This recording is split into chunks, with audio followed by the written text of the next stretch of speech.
Hong Kong's vaccine bubble is now in effect, which means social distancing measures against the coronavirus can be eased for restaurants. This initial phase, effective until May 12, is dependent on people getting vaccinated. The bubble is classified into 4 alphabetic groups. Most restaurants already belong to Group B, which doesn't require jabs.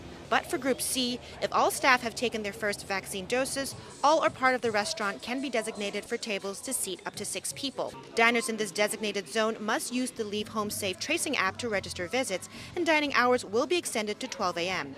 For Group D, if all staff are fully vaccinated, all or part of the restaurant can be designated for tables to seat up to 8 people. Dining hours will be extended to 2 a.m. for this designated zone, where all diners must have at least taken their first jabs and use the app to register visits. Those who can't be vaccinated for health reasons can be exempted if they provide medical proof, and they'll have to get tested every week. For some restaurants like this, however, implementing the bubble may not be easy. Our restaurant doesn't qualify for many reasons. One is our customers, another is our staff.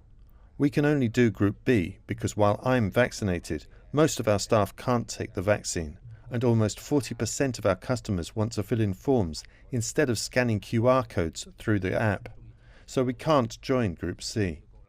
He adds that there's concern over whether staff who can't take vaccines can all be granted medical certificates, or whether such a large proportion of his staff can even be exempted. And while some restaurant goers aren't as keen on the bubble, whether the employee is vaccinated for first dose or second dose, I would rather to have a social distancing inside the restaurant. I prefer to have 4 people on one table rather than to have 8. Others are more welcoming.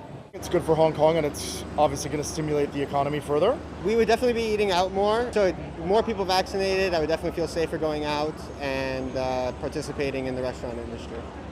Meanwhile, establishments like bars, karaoke lounges, nightclubs, party rooms, and bathhouses can also be reopened as long as staff and customers have taken at least 1 vaccine shot. And those who provide false information will be held criminally liable and face a $640 fine. Local tours, which were banned from last November, can also resume in May. That's if frontline staff have taken their first vaccine doses, and each excursion is limited to a maximum of 30 people. For the city's struggling tourism industry, this might be a much-needed boost. Ann Chang, CGTN, Hong Kong.